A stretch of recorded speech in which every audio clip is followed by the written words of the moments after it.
Brothers and sisters in Christ, we now start the new book of Exodus.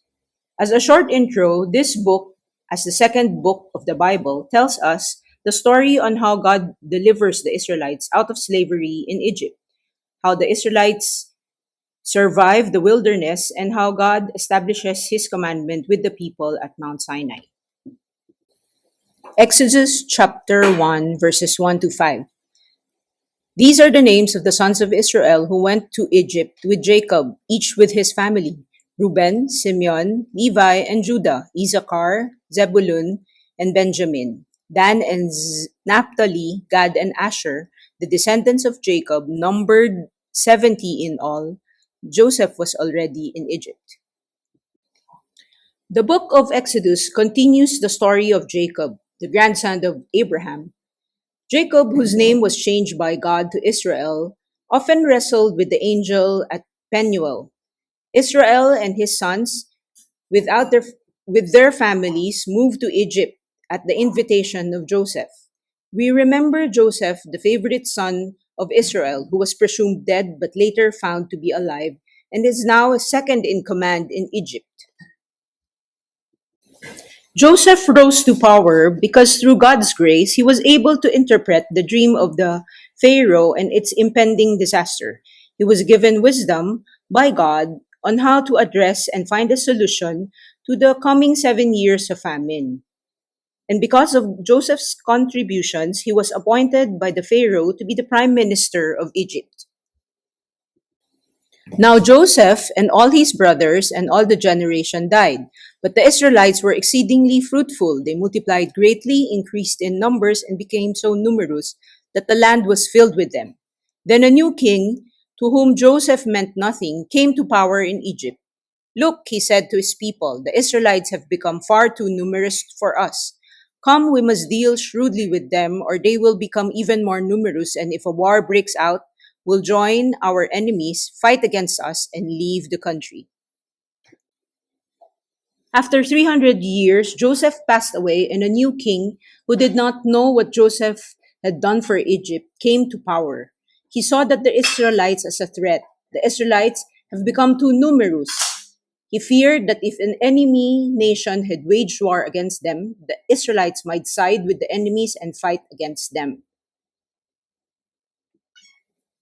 Verses 11 to 14. So they put slave masters over them to oppress them with forced labor, and they built Pithom and Ramesses as store cities for Pharaoh.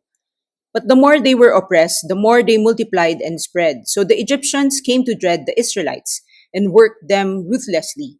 They made their lives bitter with harsh labor in brick and mortar, with all kinds of work in their fields. In all their harsh labor, the Egyptians worked them ruthlessly.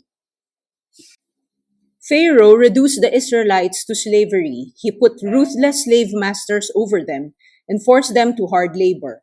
But the more the Israelites were oppressed, the more they multiplied and grew stronger. Pharaoh's scheme simply was not working. Verses 15 to 17.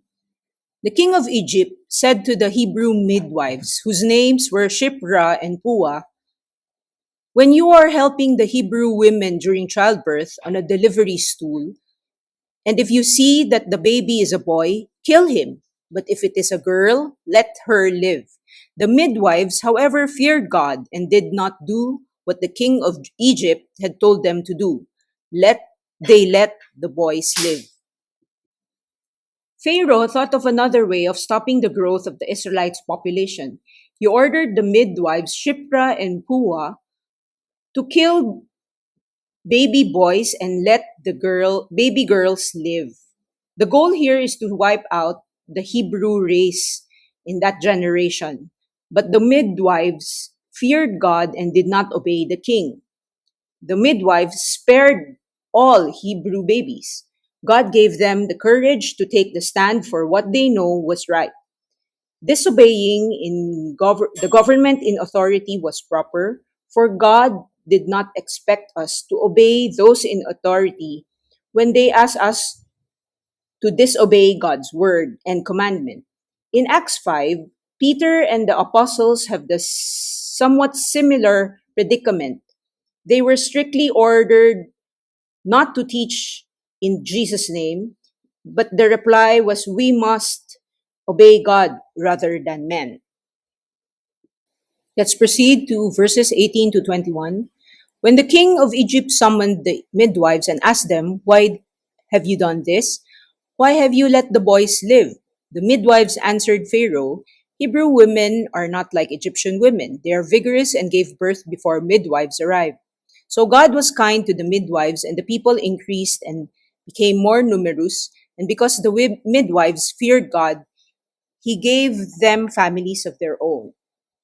When the midwives were summoned by the king to explain why did not carry out his order, they explained that the Hebrew women gave birth before they even came out and helped deliver the baby.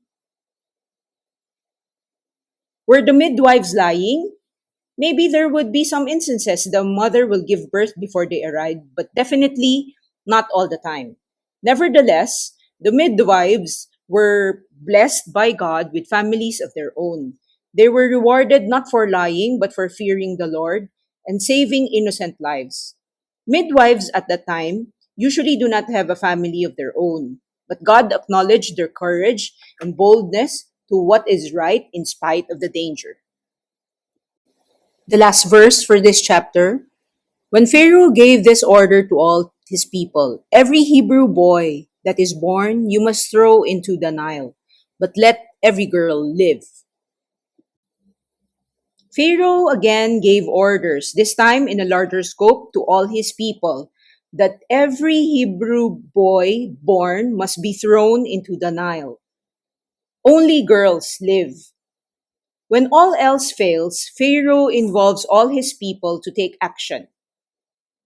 And we all know how the story ends.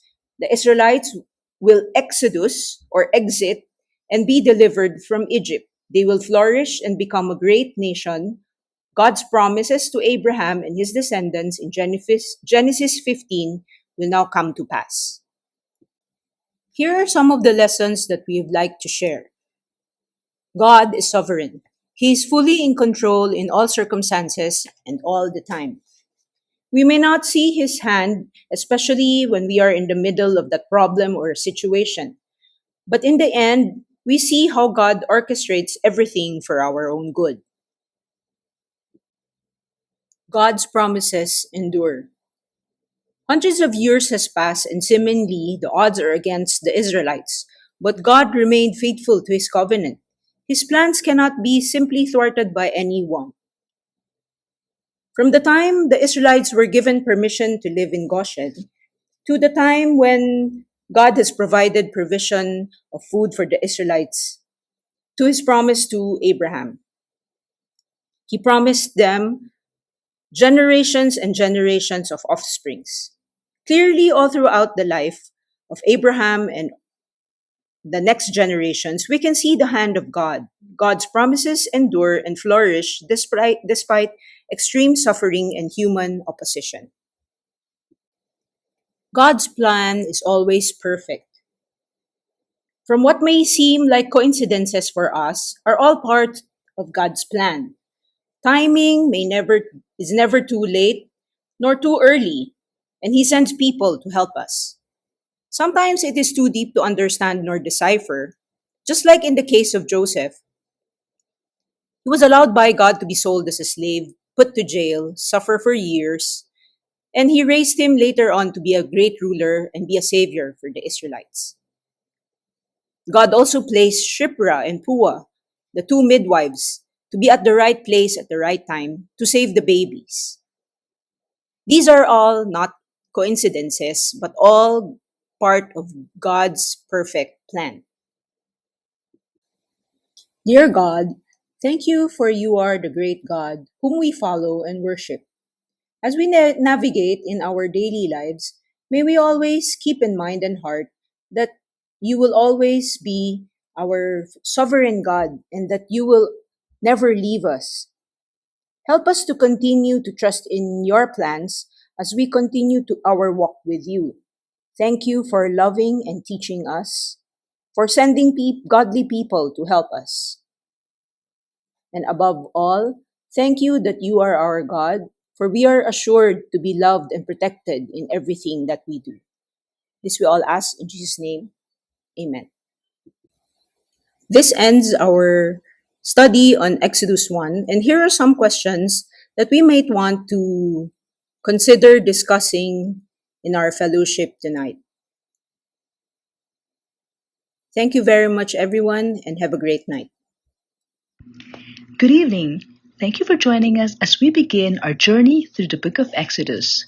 Tonight we learn that God remains sovereign at work, preserving his people and accomplishing his perfect purpose. We would like to invite you to join our on-site Bible study next Lord's Day after the worship service as we continue our study with Exodus chapter 2, God's Deliverer in Preparation. Our moderator is Sister Ronette Tin. This chapter reveals how God sovereignly preserved and prepared Moses, shaping him for the mission of delivering Israel. We would also like to invite you and your family to worship with us this Lord's Day as we gather to exalt our Lord and hear God's message. Our speaker is Pastor Jebo Banzuelo. Our message is the Father's plan based on John 15:1 and 2. This reminds us that the Father lovingly nurtures his children so that they may bear lasting fruit for his glory. We look forward to seeing you as we continue growing together in God's Word, encouraging one another in fellowship and worshiping our faithful God as one family in Christ. Good night and God bless.